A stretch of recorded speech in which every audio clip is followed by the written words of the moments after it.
वेगळं मी वेगळं, दुकान वेगळं मी वेगळं, मुलगा वेगळा मी वेगळा. नेहमी म्हणणारी शक्ती कोणती? आत्मा. आत्मा निघून गेली तर शरीर काही कामाचं नाही. मातीचं म्हणलं मातीमध्ये जाणार आहे.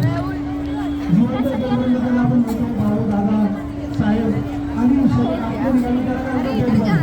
काय म्हणजे भरपूर घरामध्ये फिरणार नाही. त्याला तर गाडी चालेल का? गाडी चालणार नाही. किती बी नवीन आली तर गाडी चालणार नाही. तसंच आत्मा निघून गेली तर शरीर काहीच कामाचं नाही. ज्या प्रकारे या डोळ्यांद्वारा पाहणारी शक्ती कोणती? आत्मा आहे. कानाद्वारा ऐकणारी शक्ती आहे आत्माची. मुखाद्वारा बोलणारी शक्ती पण आत्माची. आत्मा निघून गेली तर बोलू शकत नाही, पाहू शकत नाही. त्याला चाकून मारा तरी ते उठणार नाही, कारण आत्मा निघून गेली. आत्मा येतो पण त्याला फिलिंग आहे, मग शिस्त आहे, भावना आहे, बोलू शकते, पाहू शकते.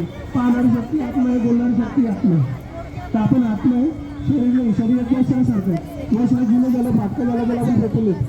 तसं आपण शरीर म्हातारं झालं तर आत्मा त्याला सोडून चालू जातं.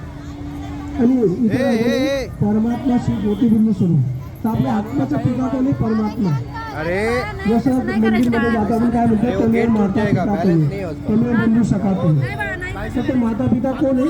घरामध्ये आपला बाप आहे, आई पण आहे. मग माता पिता कोण याचा येतो? आपल्या आत्म्याचा पिता आहे, आत्म्याचा पिता आहे, आत्म्याचा माता आहे. म्हणून जसं आत्म निराकार आहे